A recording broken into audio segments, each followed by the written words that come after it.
Rasa is a social robot designed and fabricated at Social and Cognitive Robotics Lab of Sharif University of Technology. The robot is to be utilized in the process of teaching Persian Sign Language to Iranian deaf children.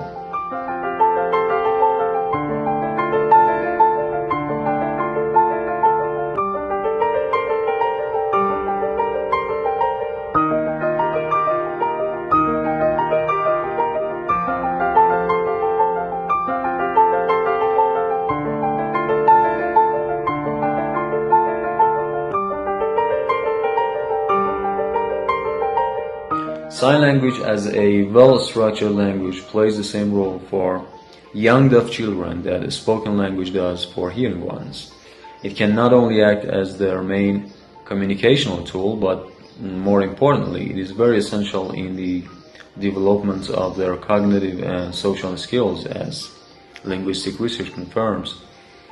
Acquiring this language has also been associated with higher reading skills and future academic success of these children. Now, how can a social robot play any role in the process of teaching?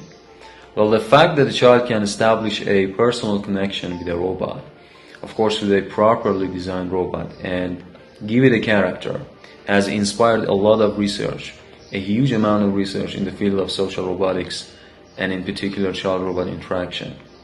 It also brings about a vast number of applications in therapy, education, entertainment, and so on.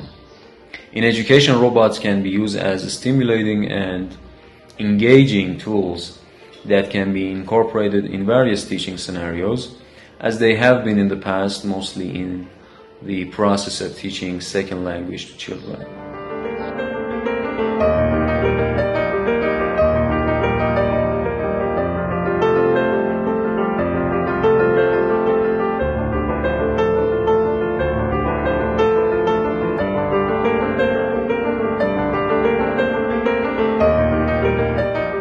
So the importance of acquiring sign language for children and the effectiveness of employing social robots in the process of teaching were the two main factors that inspired us to pursue this project. The current version of the robot features 32 degrees of freedom, 29 degrees in the upper body, and 3 degrees of movement in the wheeled mobile base, so it can easily move in environments like a classroom, for example.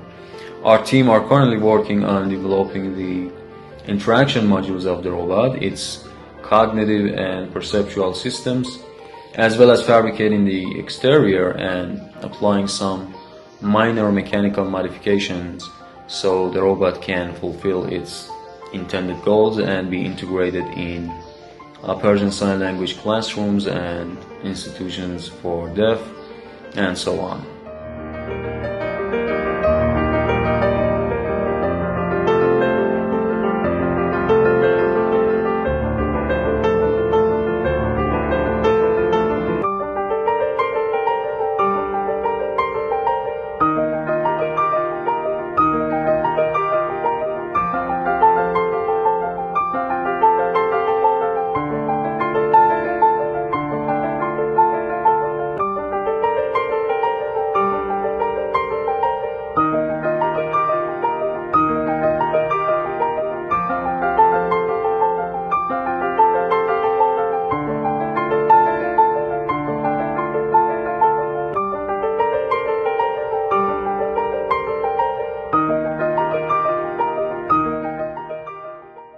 Finally, we hope that projects like this will draw attention to deaf communities and communities with all sorts of disabilities and the challenges they face in their lives, and maybe inspire more people to make a difference.